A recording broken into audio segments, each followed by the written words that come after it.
Hello दोस्तों, कैसे हैं आप सब। जैसा कि आपको पता है, जो आपकी बुक है गुप्ता एंड गुप्ता की हिंदी वाली, इसके दो टॉपिक हम कवर कर चुके हैं। पहला सीमेंट का और दूसरा ब्रिक का। आज हम इसका तीसरा टॉपिक कवर करेंगे। यह है आपका बिल्डिंग लाइन यानी चूने से संबंधित सारे क्वेश्चंस होंगे। अगर आपके किसी एग्ज़ाम के सिलेबस में बिल्डिंग मटेरियल दिया है तो आपके इससे रिलेटेड ही क्वेश्चन पूछे जाएंगे। तो प्लीज़ आप लोग वीडियो को पूरा देखिएगा और अगर वीडियो पसंद आती है तो उसे लाइक करने के साथ शेयर भी करिएगा। तो हम वीडियो शुरू करते हैं। आपके बिल्डिंग लाइन का पहला क्वेश्चन है, चूना प्राकृतिक अवस्था में प्राकृत में उपलब्ध है, ये कथन कैसा है। ऑप्शन आपको दिए गए हैं। ऑप्शन ए है सही है, ऑप्शन बी है सही नहीं है। इसका आंसर आप लोग हमें कमेंट बॉक्स में ज़रूर दीजिएगा। अगला क्वेश्चन है, ये भी आपका कथन से संबंधित क्वेश्चन है। शुद्ध चूना मोटी दीवारों अथवा नींवों में उपयोग नहीं किया जा सकता, ये कथन कैसा है। सही है या फिर सही नहीं है। ऑप्शन ए आपका सही रहेगा, ये पॉइंट आपका राइट है। अगला क्वेश्चन है, वायु की उपस्थिति में चूने के पत्थर के जलाने की क्रिया क्या कहलाती है। यहाँ पर आपको विकल्प दिए गए हैं। फूंकना यानी कैल्सिनेशन, बुझाना यानी स्लैकिंग, जलयोजन यानी हाइड्रेशन या फिर उपरोक्त सभी। तो वायु में यानी हवा की प्रेजेंस में चूने के पत्थर को जलाने की प्रक्रिया जो होती है उसे कहते हैं कैल्सिनेशन। ऑप्शन ए आपका सही रहेगा।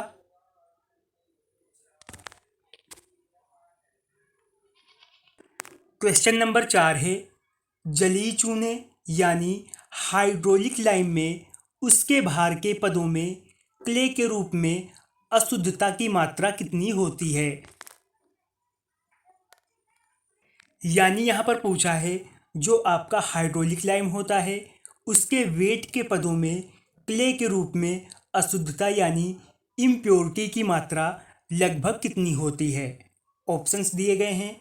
शून्य यानी ज़ीरो होती है, 5 से लेकर 30% तक होती है, 10 से लेकर 20% तक होती है, या फिर 25 से लेकर 50% तक होती है। तो इसमें अशुद्धता की मात्रा 5 से लेकर 30% तक होती है। ऑप्शन बी आपका सही रहेगा। क्वेश्चन नंबर 5 है, IS 712 1773 के अनुसार शुद्ध चूने का वर्गीकरण किया गया है। यहाँ पर आपसे पूछा है कि जो आपका शुद्ध चूना होता है उसे किस क्लास में क्लासीफाई किया गया है। ऑप्शंस आपको दे रखे हैं। ए क्लास के चूने में, बी क्लास के चूने में, सी क्लास के लाइन में, या फिर डी क्लास के लाइन में। तो सबसे पहले आपको ये IS कोड भी याद रखना होगा। IS 712 जो आपका शुद्ध चूना होता है उसे क्लासीफाई किया गया है क्लास सी के लाइन में। ऑप्शन सी आपका सही रहेगा।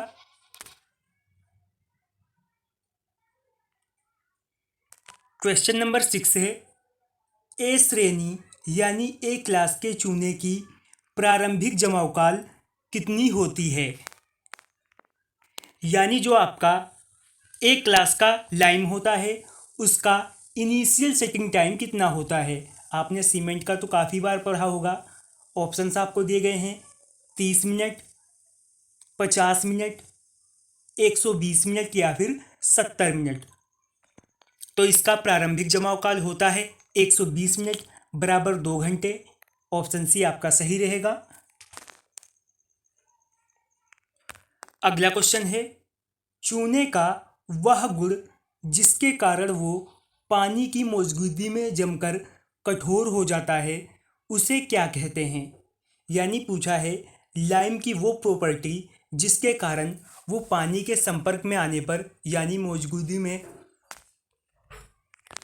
क्वेश्चन नंबर 7 है, चूने का वह गुण जिसके कारण वह पानी की मौजूदगी में जमकर कठोर हो जाता है वो क्या कहलाता है। यहाँ पर पूछा है कि लाइम की वो प्रॉपर्टी जिसके कारण वो पानी की प्रेजेंस में जमकर हार्ड हो जाता है उसे क्या, जिसे इंग्लिश में क्विक लाइम कहते हैं, का जमाव किसकी मौजूदगी में होता है। ऑप्शंस आपको दिए गए हैं, पानी की मौजूदगी में, सल्फर डाइऑक्साइड की मौजूदगी में, ऑक्सीजन की या फिर कार्बन डाइऑक्साइड की मौजूदगी में। ये होता है पानी की मौजूदगी में। ऑप्शन ए आपका सही रहेगा। अगला क्वेश्चन है, अधिक कैल्शियम ऑक्साइड की मात्रा वाला चूना क्या कहलाता है। यानी जिस चूने में कैल्शियम ऑक्साइड की मात्रा ज़्यादा होती है उसे क्या कहते हैं। अनबुझा चूना यानी क्विक लाइम, शुद्ध चूना यानी फेट लाइम, सफ़ेद चूना यानी वाइट लाइम, गाढ़ा चूना या फिर रिच लाइम। तो इसे कहते हैं अनबुझा चूना यानी क्विक लाइम। ऑप्शन ए आपका सही रहेगा। क्वेश्चन नंबर 10 है, चूना बुझाने के लिए प्रायः किस विधि का यूज किया जाता है। यानी जब भी चूना बुझाते हैं तो उसके लिए किस मेथड का यूज करते हैं। वायु द्वारा बुझाते हैं यानी हवा द्वारा, प्लेटफॉर्म पर बुझाते हैं, टैंक में बुझाते हैं या फिर टोकरी में बुझाते हैं। तो चूना बुझाने के लिए विधि अपनाई जाती है वायु द्वारा। ऑप्शन ए आपका सही रहेगा। नेक्स्ट क्वेश्चन है, इंजीनियरी संरचनाओं के लिए उपयोग किए जाने वाला सर्वोत्तम चूना कौन सा है। यानी इंजीनियरिंग स्ट्रक्चर के लिए सबसे अच्छा कौन सा चूना रहता है। शुद्ध चूना, कंकर चूना, हाइड्रोलिक चूना या फिर मैग्नीशियम चूना। तो इसके लिए सबसे बेहतर रहता है हाइड्रोलिक चूना। ऑप्शन सी आपका सही रहेगा। नेक्स्ट क्वेश्चन है, भारतवर्ष में चूना बनाने के लिए प्रायः किस भट्टी का यूज किया जाता है। ऑप्शन आपको दिए गए हैं, घूर्णी भट्टी यानी घूमने वाली भट्टी का यूज किया जाता है, अंतरायिक फैलावदार भट्टी का यूज करते हैं, देसी भट्टी का या फिर पोट किस्म के लगातार भट्टी का। तो भारतवर्ष में चूना बनाने के लिए यूज करते हैं पोट किस्म की लगातार भट्टी का। ऑप्शन डी आपका सही रहेगा। अगला क्वेश्चन है, एक घन मीटर यानी क्यूबिक मीटर चूना बनाने में लगभग कितना कोयले की ज़रूरत होती है। 0.5 से लेके 0.8 मीटर क्यूब तक, 0.25 से लेकर 0.3 मीटर क्यूब तक, 0.13 से लेकर 0.15 मीटर क्यूब तक या फिर 0.75 से लेकर 0.85 मीटर क्यूब तक। इसके लिए यूज होगा 0.25 से लेकर 0.3 MQ तक। ऑप्शन बी आपका सही रहेगा। तो आज की वीडियो हम यहीं पर फिनिश करते हैं। अगर वीडियो आपको पसंद आई हो तो लाइक करें, शेयर करें, चैनल पर नए हैं तो सब्सक्राइब करें।